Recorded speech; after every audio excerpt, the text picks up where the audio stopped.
palaro. Ay, alam ko na, bago lipat kasi ako. Ano ba yun? Sabi ni Mami, dito na lang ako mag-aral. Kaso lang kaya ko dito. Pwede tayong mag-friends.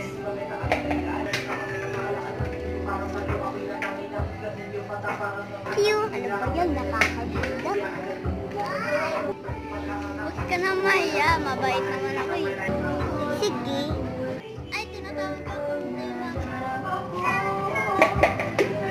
Fred, na, inawa na naman ako. Yung mga friend ko dun, nababago sa lugar namin.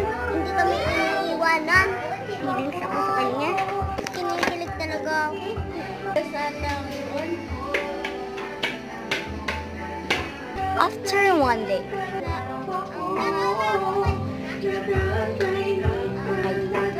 Ang tagal naman ng kaibigan ko. Ano ba yan?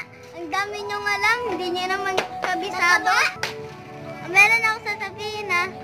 Meron kasi akong kapililig sa bago natin. Huwag ako na! Huwag nyo sasabihin ha. Sige! O sige! Go! Hello! Meron naman akong feeling.